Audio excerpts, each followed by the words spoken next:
Halo Sobat Bola Mania, kembali lagi di BRC Official. Ada kabar menarik nih mengenai wasit punya andil bantu lawan Juku Eja. Penyebab PSM Makassar jadi raja kartu merah di Liga 1. PSM Makassar menjadi klub terbanyak mengoleksi kartu merah hingga pekan ke-8 Liga 1 musim 2023-2024. Total ada 4 kartu merah telah dikantongi PSM Makassar. Torehan kartu merah ini tidak lepas dari pemain dan keputusan wasit yang kontroversial. Satu sisi pemain memang melakukan beberapa pelanggaran yang tidak perlu. Namun di sisi lain wasit begitu mudah mengeluarkan kartu merah kepada Wiljan Pluim CS. Hal ini menunjukkan kondisi pasukan Ramang dalam tekanan saat bertanding. Pengamat sepak bola Imran Amirullah menilai pemain dalam tekanan sehingga memicu emosi yang tidak stabil. Kondisi berpengaruh pada tindakan atau pelanggaran yang dilakukan pemain.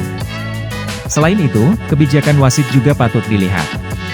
Terkadang wasit memang merugikan ke PSM Makassar.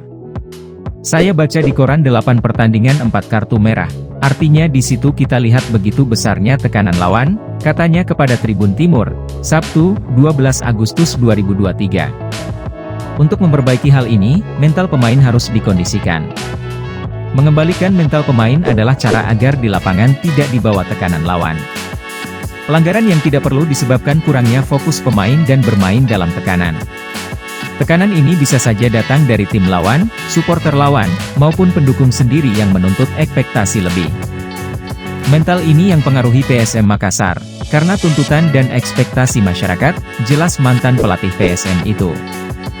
Imran melihat tekanan berpengaruh pada banyak aspek permainan, termasuk dalam komunikasi antar pemain dan mental di atas lapangan.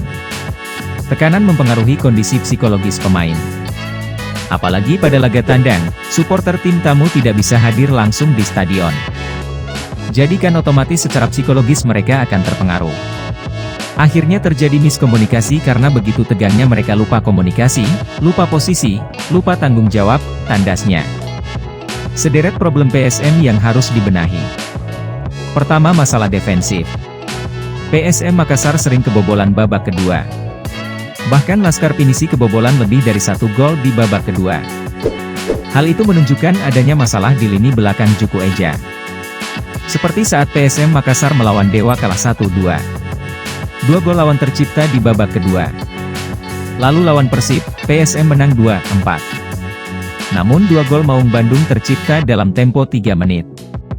Pasukan Ramang kalah 1-2 lawan Persik Kediri. 2 gol Persik tercipta dalam waktu 3 menit. Laga terakhir PSM lawan Bali, Spasojevic hanya butuh 11 menit untuk ciptakan 2 gol. Tentu ini menjadi perhatian yang perlu dibenahi Bernardo Tavares. Nah itu dia Sobat Bola Mania untuk update kabar kali ini. Bagaimana pendapat kalian Sobat? Tulis pendapat kalian di kolom komentar ya Sobat, dan jangan lupa untuk like, comment, and subscribe.